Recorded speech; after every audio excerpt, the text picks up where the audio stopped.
সুবহানাকা ইন্নাকা ফাকিনা আযাবান্নার। এই আয়াত আপনি পড়তে থাকবেন, আকাশের দিকে মুখ করে তাকাবেন, আকাশের দিকে আর পড়বেন 5 আয়াত, আর না হলে একবারে শেষ পর্যন্ত পড়ে নেবেন। তারপরে আপনি বলবেন লা ইলাহা ইল্লাল্লাহু ওয়াহদাহু লা শারীকা লাহু লাহুল মুলকু ওয়া লাহুল হামদু ওয়া হুয়া আলা কুল্লি শাইইন কাদির ওয়া সুবহানাল্লাহি ওয়া আলহামদুলিল্লাহি ওয়া লা ইলাহা ইল্লাল্লাহু আল্লাহু আকবার ওয়া লা হাওলা ওয়া লা কুওয়াতা ইল্লা বিল্লাহ রব্বিক ফিরলি সুম্মা দাউস্তুজিবা। এই দোয়া পড়ার পরে যে দোয়া করবে সেটাই কবুল হবে, যে দোয়া করবে সেটাই কবুল হবে, যা বলবে সেটা আল্লাহ মেনে নেবেন। লা ইলাহা ইল্লাল্লাহু ওয়াহদাহু লা শারীকা লাহু, আল্লাহ ছাড়া কোনো মাবুদ নাই, তার কোনো শরীক নাই, তিনি একক। লাহুল মুলকু ওয়া লাহুল হামদু ওয়া হুয়া আলা কুল্লি শাইইন কাদির, রাজত্ব তার, প্রশংসা তার, সর্বময় ক্ষমতার অধিকারী তিনি, সর্বশক্তিমান তিনি। ওয়া সুবহানাল্লাহি ওয়া আলহামদুলিল্লাহি ওয়া লা ইলাহা ইল্লাল্লাহু আল্লাহু আকবার, পবিত্রতা বর্ণনা করি তার, প্রশংসা বর্ণনা করি তার, তিনি ছাড়া কোনো মাবুদ নেই, তিনি এক অদ্বিতীয়। লা হাওলা ওয়ালা কুওয়াতা ইল্লা বিল্লাহ, বাহ্যিকভাবে আন্তরিকভাবে তার শক্তি ছাড়া নড়াচড়া করার কোনো শক্তি নয়। রব্বিক ফিরলি, তুমি আমাকে ক্ষমা করো, রব্বিক ফিরলি, তুমি আমাকে ক্ষমা করো। এইটুকু বলার পরে এখন যা বলবেন সেটাই গ্রহণ হবে, যা বলবেন সেটাই গ্রহণ হবে। হাদিস বুখারী মুসলিম।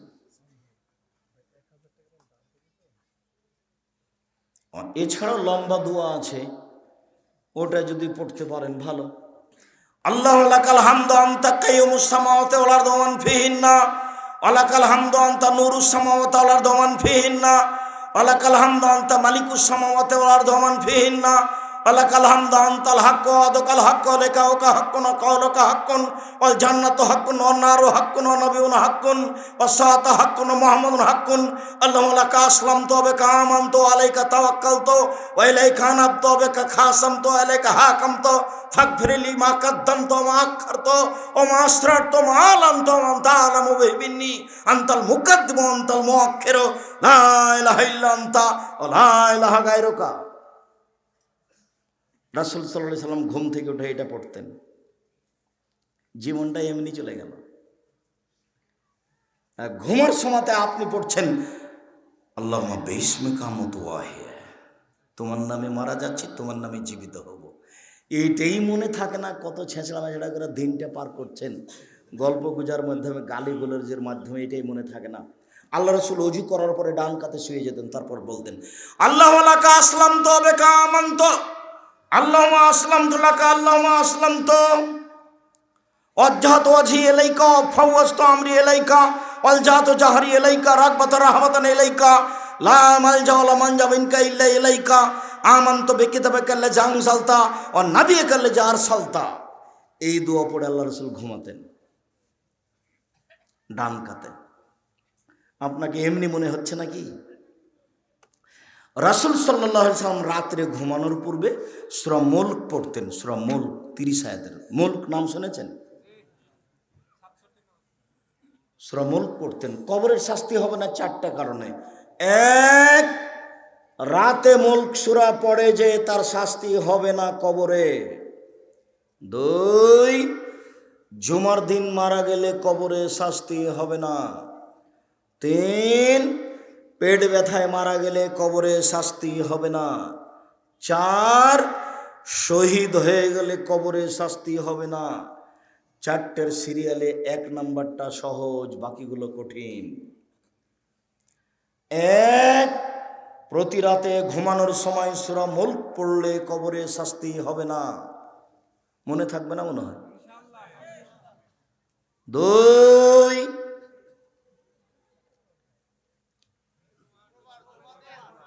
জুমার দিন মারা গেলে কবরে শাস্তি হবে না। জাযাকাল্লাহ খাইর, বারাকাল্লাহ। 3, পেট ব্যথায় মারা গেলে কবরের শাস্তি হবে না। 4, শহীদ হয়ে গেলে কবরে শাস্তি হবে না। বারাকাল্লাহ, জাযাকাল্লাহ খাইর।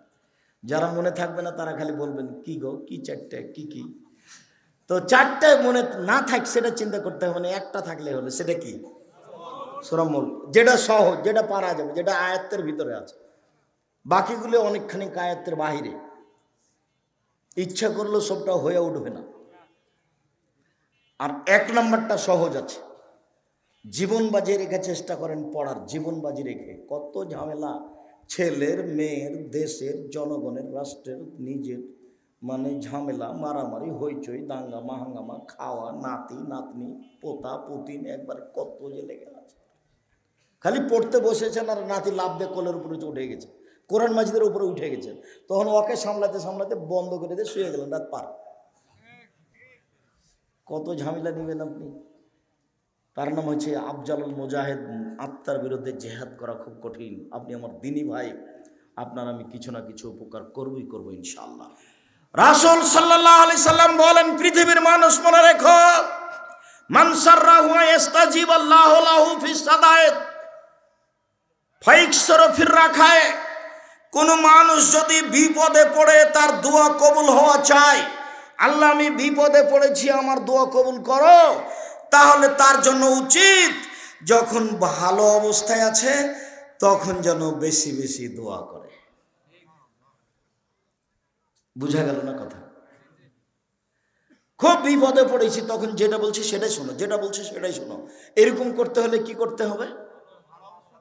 ভালো অবস্থায় দোয়া করতে হবে। আনাস রাদিয়াল্লাহু তাআলা আনহু বলেন, রাসূল সাল্লাল্লাহু আলাইহি সাল্লাম বলেছেন, লা ইয়াসালু আহাদুকুম হাজাতাহু কুল্লাহু হাত্তা ইয়াসালুহু সিসানা আলিয়ান কথা।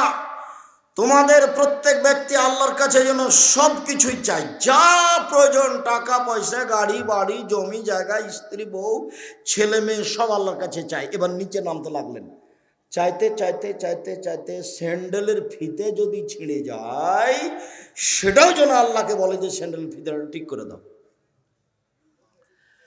এই কথা কিন্তু আল্লাহ রাসূল স্যান্ডেলের ফিতা বলে বলেননি, এইটা বলে বলেছেন যে কম থেকে কম, সই থেকে সই, সূচ থেকে সূচ, দা থেকে দা, কুড়াল থেকে কুড়াল, আগুন থেকে আগুন, ম্যাচ থেকে ম্যাচ, যেটার একেবারেই কম দাম সেটাও কার কাছে চাইতে হবে? ম্যাচটা কিনতে বের হয়েছেন তখন বলতে হবে আল্লাহ ম্যাচটার একটা ব্যবস্থা করে দিও, দোকানে যেন থাকে। সামান্য যদি দেখেন যে দোকানও নাই, দোকান বন্ধ, দেখছেন বাড়ি তো নাই, এখন আর এটা নেওয়া পারবেন না করতে, চাইলেন কিন্তু সামলাতে পারবেন না, অথচ অল্প। এই জন্য ওখানে চাইতে হবে এটা সহজ করে দাও। আমি না বুঝে আমার জীবনটা পার করে দিলাম, আমি আপনার কিছু না কিছু উপকার করবই করবো ইনশাআল্লাহ। আপনি আমার দিনী ভাই, আপনি আমার দিনী বোন। আবু হুরায়রা রাদিয়াল্লাহু তাআলা আনহু বলেন, রাসূল সাল্লাল্লাহু আলাইহি ওয়াসাল্লাম বলেছেন, ইস্তাবজিলিল আকমা লাম ইয়াদুবে ইসমিন আও কাতিয়াত রাহিমিন। মানুষের দোয়া কবুল হবে, তবে 3টা কারণে হবে না। এই ছেলে, এদিকে খেয়াল করো, গায়ে হাত দিয়ে বসে আছো নাকি? তোমার আর আমি বেশি দেরি করতে চাচ্ছি না, আমিও খুব ক্লান্ত, কাছাকাছি চলে এসেছি। থামো, উপস্থিত বৈঠকের মুসলিম বোন থামেন, মুখ বন্ধ করেন, এদিকে খেয়াল করেন। আপনি 3টা কারণে দোয়া কবুল হবে না। 1, বেইসমিন, পাপের দোয়া করলে কবুল হবে না। বলছেন আল্লাহ চুরি করছি কেউ যেন না দেখে, বলছেন আল্লাহ জেনা করছি কেউ যেন না দেখে, এরকম দোয়া কবুল হবে না। 2, কাতিয়াত রাহিমিন, সম্পর্ক ছিন্ন করা দোয়া কবুল হবে না। শ্বশুর বাড়িতে গেছিলেন, টাকা আনবো মনে করে টাকা দেয়নি, তখন বউকে বলছেন আল্লাহ যেন তোর বাপের বাড়ি আর কোনোদিন না নিয়ে যায়। এটা হলো সম্পর্ক ছিন্ন করার দোয়া। সব ঝামেলা বিবাহের সময়তে শ্বশুরের সাথে লাগায়, এইসব মানুষগুলোর স্বভাবই খারাপ। আপনি কোনোদিন করেছেন নাকি? এই ছেলে, শ্বশুরের বাড়িতে দেওয়ার স্বাদ রাখবেন, নেওয়ার স্বাদ রাখো না কোনো দিন। বিবাহ করার পরে তোমার শ্বশুর যা দাইয়া পাঠিয়েছে সব ফেরত দাও। তোমাদের এই এলাকা থেকে একদিন একটা লোক গেছে, সে উত্তরাধিকার সম্পর্কে, অংশ বন্টন সম্পর্কে সে একটা জ্ঞান অর্জন করতে চায়। তা আমাকে গিয়ে বলছে আপনার ইন্টারভিউ নিতে এসেছি। তা আমি একটু হেসে উঠলাম, ভাই কী ব্যাপার? তো কিছু উত্তরাধিকার ওরাসাত জিজ্ঞাসা করলো, সূত্রে জিজ্ঞাসা করার পরে আমাকে বলছে যে আপনার আব্বা মারা গেছেন না বেঁচে আছেন? মারা গেছে। তা আপনার জমি জায়গার খবর কি? তখন আমি বললাম যে আমার বাপকে মাটি দিয়ে আসার পরে, জমি ভাগ করার পরে আমরা খাওয়া দাওয়া করেছি। যদি জমি আমি একটু চিনি, আমার ছোট ভাই চিনেই না, আজও নয়। ও বরিশাল মডেল কলেজের শিক্ষক। আর আমি এক এক টুকটাক করে জমি জায়গা চিনতাম। ও আমার ভগ্নিপতির বোনেরা করে, ওরা আমরা কোনো হিসাবই করি না। ভাগ তো বহুদূরের কথা, তবে শরীয়ত অনুযায়ী সেদিন ভাগ করে দিয়ে একটা হিসেব দিয়ে আমরা রাতে খাওয়া দাওয়া করেছি। আর আপনার বাপ মারা যাওয়া 10 বছর হয়ে গেল, আপনি এখনো আপনার বোনকে জমি দেননি। কি অধিকার আপনার এখানে? আপনার বাপের 3 বিঘা জমি, আপনি নেবেন 2 বিঘা, আর আপনার বোন নেবে 1 বিঘা। তা আপনি কি সকালে নেবেন, আপনার বোন বিকেলে নেবে, এরকম না একসাথে? আপনার বাপের জমিগুলো যখন আপনি আর আপনার বোন যখন ঘুরছিলেন থাকছিলেন, তখন আপনার বোনও বলছিল যে এগুলো জমি আমাদের, আপনিও বলছিলেন যে এগুলো জমি আমাদের, এভাবে বলছিলেন না? ভাই বোন যখন জমির পাশ দিয়ে হাঁটছিলেন, তখন আপনার বোনও বলছিল যে এই জমিগুলো আমাদের, আপনিও বলছিলেন এই জমি আমাদের। তো আপনার বাপ মরার পরে ওই বোন আর বলবে না নাকি? এরকম হলো কেন? এই লোক হলো কুকুর সিরিয়ালের চেয়ে খারাপ। বক্তব্যে বলা আছে এ লোক কুকুর সিরিয়ালের চেয়ে খারাপ। আর তোমাকে বলেছি যে আব্বা জমি দিয়ে দেন, ফুপুর জমি মেরে খেয়ে আমরা পরকাল হারাতে রাজি নেই। ভাগ্য নিয়ে এসেছি, ভাগ্য রেখে আসেনি, ভাগ্য নিয়ে আসেনি, ভাগ্য নিয়ে এসেছি, ভাগ্য রেখে আসেনি। আব্বা ফুপুর জমি নিয়ে পরকাল হারাতে রাজি নেই, আপনি ফুপুকে আজকে দিয়ে দেন। কি করে খাবো? ভাগ্যে যেটা আছে সেটা করেই খাবো। 3 ওয়ালাম ইয়াস্তাজিল, তাড়াহুড়া না করলে, তাড়াহুড়া করলে দোয়া কবুল হবে না। তখন সাহাবীগণ বলছেন মাল ইস্তিজালা, তাড়াহুড়া কি জিনিস? আগের দুটো বুঝেছি। 1, পাপের জন্য দোয়া করলে কবুল হবে না। 2, সম্পর্ক ছিন্ন করার জন্য দোয়া করলে দোয়া কবুল হবে না। 3, তাড়াহুড়া করলে দোয়া কবুল হবে না। তাড়াহুড়া কি জিনিস এটা বুঝতে পারলাম না। তখন আল্লাহ রাসূল বলছেন বুঝতে পারলে না? এক হলো দোয়া করে আর বলে কাদ্দাওয়াত ওয়া কাদ্দাওয়াত লামা ইস্তাজাব, কই দোয়া করি, কই দোয়া করি, দোয়া কবুল হয় না। ফায়াস্তাহসির, তারপর অলস হয়ে যায়। ফায়দাও দোয়া, তারপর দোয়া ছেড়ে দেয়। এর নাম তাড়াহুড়া। 2 মাস 6 মাস চেয়েছে হয়নি, তখন বলছে আর হবে না। রাসূল সাল্লাল্লাহু আলাইহি সাল্লাম সালাতে সিজদায় গেছিলেন, তখন আবু জাহলের পক্ষ থেকে রাসূলের উপরে উটের ভুঁড়ি চাপিয়ে দেওয়া হয়েছিল। ফাতেমা রাদিয়াল্লাহু তাআলা দৌড়িয়ে এসে ভুঁড়িটা উঠিয়ে সরিয়ে দিলেন। আল্লাহ রাসূল উঠে বদদোয়া করলেন, আল্লাহ ওতবা, সাইবা, খালিদ বিন ওয়ালিদ, ওয়ালিদ বিন মুগীরা, উমাইয়া, এদেরকে তুমি ধ্বংস করো। আল্লাহ রাসূল বদদোয়া করলেন। এই বদদোয়া কবুল হলো 12 বছর পরে। রাসূলের দোয়া কতদিন পরে কবুল হলো? 12 বছর পরে। ইউসুফ আলাইহিস সালাম হারিয়ে গেলেন, ইয়াকুব আলাইহিস সালাম ছেলের জন্য দোয়া করতে লাগলেন। দোয়া করতে করতে করতে চোখের পানি বের হতে হতে চোখ অন্ধ হয়ে গেল, আর দেখতে পায় না। 25 বছর পরে আল্লাহ ছেলে ফেরত দিলেন।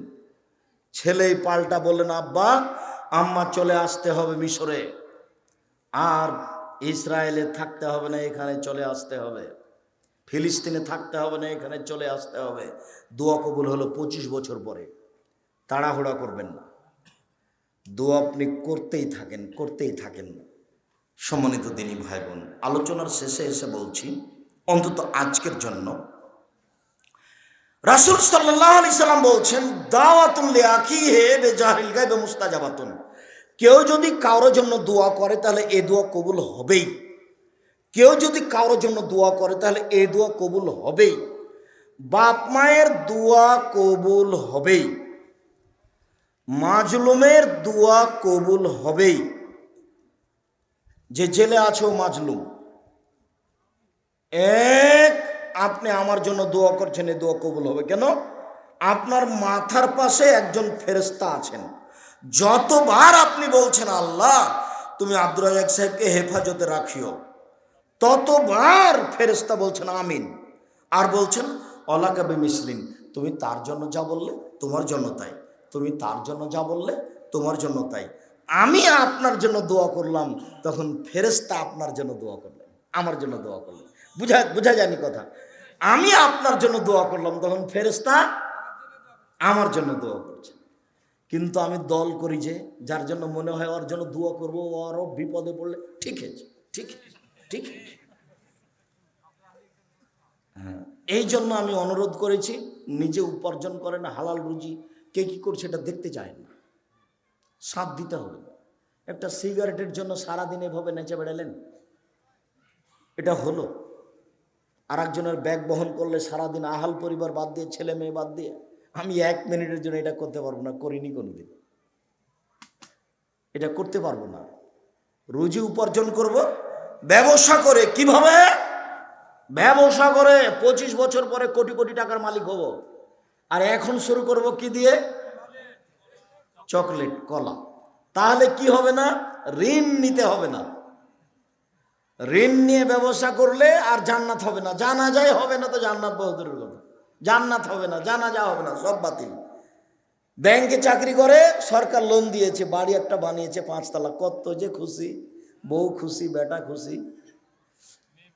মেয়ে বিবাহ দেওয়ার জন্য প্রস্তুত, একটুকু বুঝলো না যে আর জানাজাই বাতিল, জানাজাই হবে না। জীবনে লোন নিয়ে কিছু করিয়েন না, বাড়ি গাড়ি জমি জায়গা কিছু করিয়েন না। ব্যবসা বাণিজ্য অল্প পয়সাতে ব্যবসা করেন, দিন রাত দোয়া করেন, ব্যবসা করে উসমান রাদিয়াল্লাহু তাআলার মতো ধনী হব ইনশাআল্লাহ। নিজের উপকার করব, জাতির উপকার করব, এই চেষ্টা করেন। আর দিন রাত আল্লাহর কাছে প্রার্থনা করেন। সম্মানিত দিনী ভাই বোন, আমি আপনাদেরকে বিশেষ প্রার্থনার উপরে সংক্ষিপ্ত আলোচনা করে পরকালমুখী হওয়ার জন্য অনুরোধ জানাচ্ছি। এই ছেলে, আমি দোয়া পড়ি তারপরে। সম্মানিত দিনী ভাই বোন, আজকে সংক্ষিপ্ত আলোচনা বিশেষ প্রার্থনার উপরে করে আপনাকে আমি আন্তরিকভাবে পরকালমুখী করতে চেয়েছি। আপনি আপনার প্রয়োজনীয় জিনিসগুলি আল্লাহর কাছে বলেন, আল্লাহ সহজে আপনাকে দিয়ে দিবেন।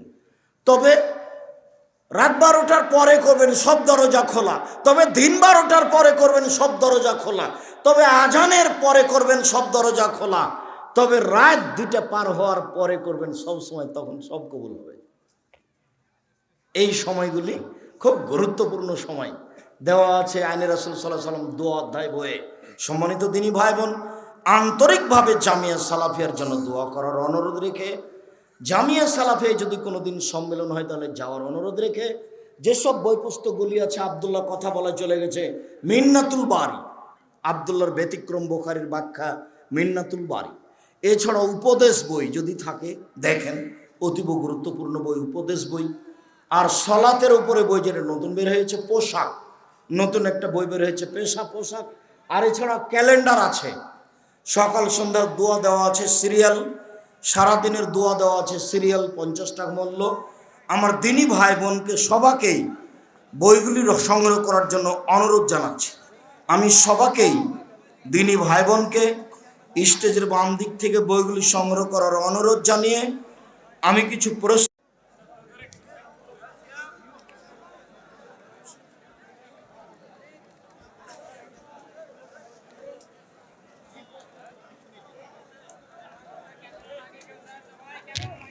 জি ভাইজান, আপনারা বইগুলি আমার বাম দিক থেকে, আপনার স্টেজের ডান দিক থেকে নেবেন। বিয়ে বাড়িতে সাউন্ড সিস্টেম ভাড়া দেওয়া যাবে কি? যাবে না। হুজুর স্বামী স্ত্রী 2 রাকাত সালাত আদায় করার নিয়ম বলবেন। জি, ওই স্বামী স্ত্রী একসাথে পড়লে আগে পিছে দাঁড়াবে, পাশাপাশি দাঁড়াতে পাবে না। মা হলেও হবে না,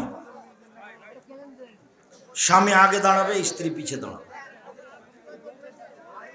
আসসালামু আলাইকুম হুজুর, আমাদের সমাজের পারমাণিক সুদখোর নামাজ পড়ে না, সিয়াম পালন করে না, কিন্তু ওই সমাজ থেকে বের হয়ে অন্য সমাজে আসবে।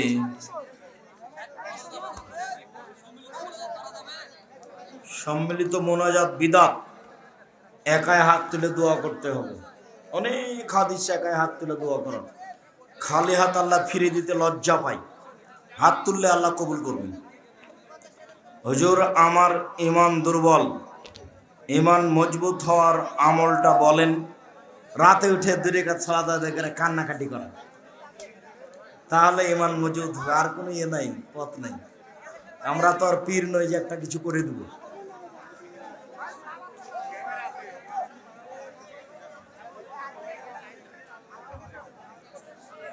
রোজা বা সিয়াম ভাঙার কারণ কি?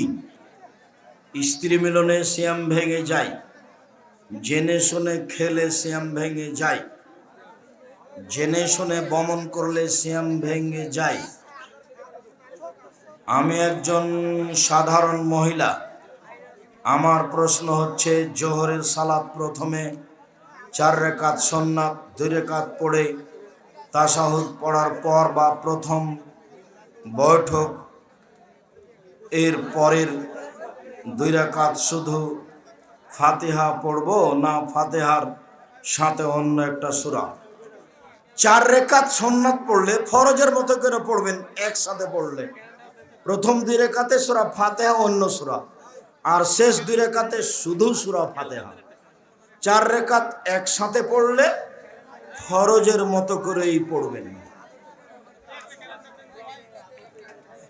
আমাদের দেশে সাধারণত আম ব্যবসায়ীগণ আম বাগান কিনে 5-10 বছর আগে, এটা নাজায়েজ, হারাম।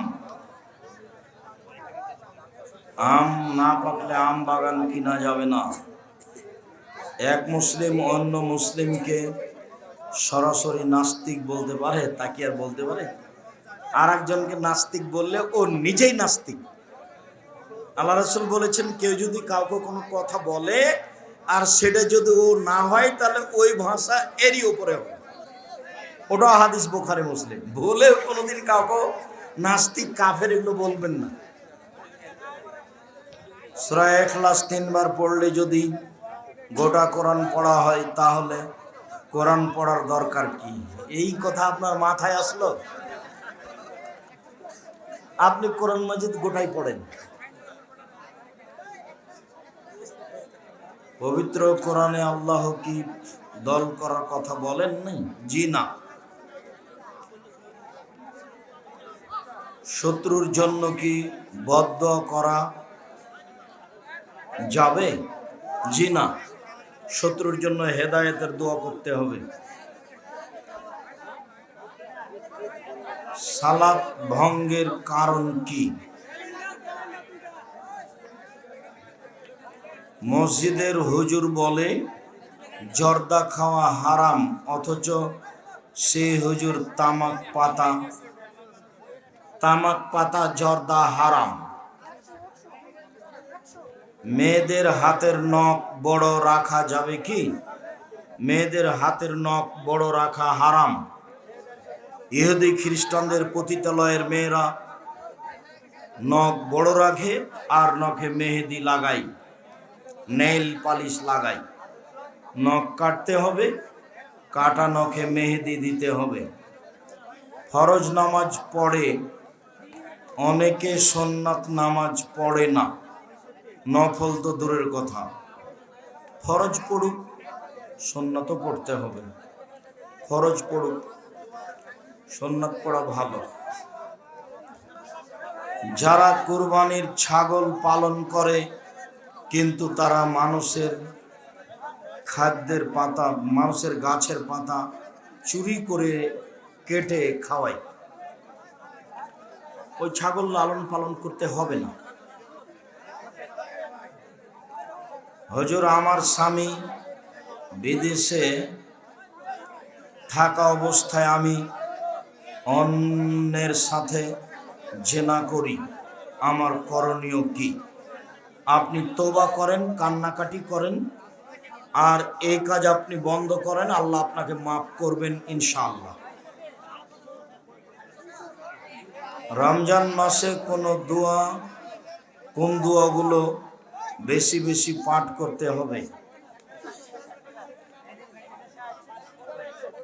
ইস্তেগফার, যেগুলো সুবহানাল্লাহ, আলহামদুলিল্লাহ, আস্তাগফিরুল্লাহ, আস্তাগফিরুল্লাহ আল্লাযী লা ইলাহা ইল্লা হুয়াল হাইয়ুল কাইয়্যুম ওয়া আতুবু ইলাইহি, সুবহানাল্লাহি ওয়া বিহামদিহি, সুবহানাল্লাহিল আযীম, সুবহানাল্লাহি ওয়া আলহামদুলিল্লাহি ওয়া লা ইলাহা ইল্লাল্লাহু আল্লাহু আকবার। সিয়াম অবস্থায় রক্ত দেওয়া যাবে? জি, যাবে। সেম অবস্থায় রক্ত দিলে কোনো সমস্যা নেই। উপদেশ বই নিবেন আর ইতেসাম পত্রিকা, ওটা আমার মনেই ছিল না। মাসিক আল পত্রিকা নিয়ে আসনি? ও, মাসিক আল ইতেসাম পত্রিকা আছে, ওটা জামিয়া সালাফের মুখপাত্র পত্রিকা। ওটা সবাই নিয়ে যাবেন, নিজের কাছে টাকা না থাকলে আর একজনের কাছে 30টা টাকা নিয়ে মাসিক আল ইতেসাম পত্রিকা নিয়ে যাবেন। ওটা আমার মনে ছিল না। সিয়াম রেখে বিভিন্ন পেস্ট, জি, বিভিন্ন পেস্ট ব্যবহার করলে সিয়ামের কোনো ক্ষতি হবে না। মসজিদের প্রথম ও দ্বিতীয় কাতারে ঘুমানো বা শোয়া যাবে কি? যাবে। স্বামী স্ত্রী একসাথে সালাত আদায় করার সঠিক নিয়ম কি? বর্তমানে ইসলামিক জালসার ইসলামিক বক্তব্য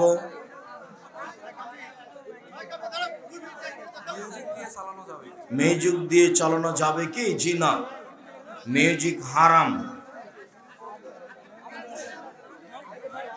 আমি একজন বিবাহিত পুরুষ, আমার স্ত্রীর সাথে আমার বাবা মার মনোমালিন্য হয়েছে, সেই জন্য আমি স্ত্রীকে নিয়ে ভাড়া বাসাতে থাকি। ভাড়া বাসাতে থেকে বাবা মার খোঁজ রাখি, খরচ চালাই। শরীয়তে এই সম্পর্ক কি বিধান আছে? জি করেন, করেন, ভালো সম্পর্ক রাখার চেষ্টা করিয়েন, মাঝে মধ্যে যাবেন।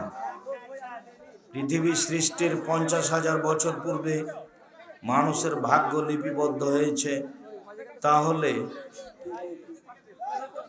কেউ যদি আত্মহত্যা করে সেটাও, জি সেটাও। মহিলাদের বোরকা পরে মুখ খোলা রেখে বাইরে বের হওয়া যাবে? যায়, তবে মুখ ঢেকে রাখা উত্তম, মুখ ঢেকে রাখা ভালো।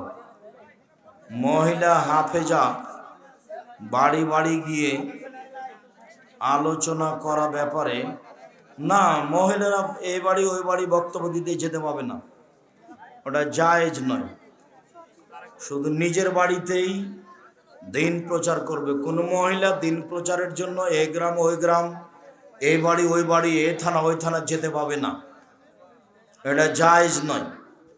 আয়েশা রাদিয়াল্লাহু তাআলা আনহা কখনো কারো বাড়ি গিয়ে কোথাও গিয়ে দিন প্রচার করেননি, তবে তার বাড়ি থেকে তিনি দিনের কথা মানুষকে বলতেন, পুরুষ মহিলা সবাই তার কাছে আসতো,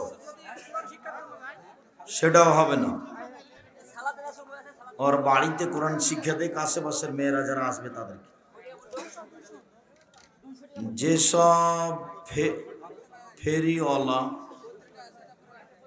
কাপড়ওয়ালা গ্রামে কাপড় হাঁড়ি পাতিল বিক্রি করে, বিশেষ করে মহিলাদের কাছে, তাদের ব্যবসা হালাল না হারাম? হালাল। হারাম বলা যায়? ব্যবসা তো হালাল আছে, তো ও কি বলে যে মহিলারা এসে আমার কাছে নেও?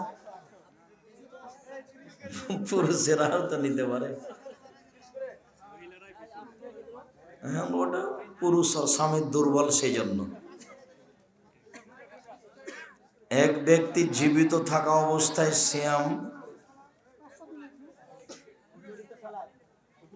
সিয়াম কাজা হয়, পরে সে মারা যায়, এখন কি করতে হবে?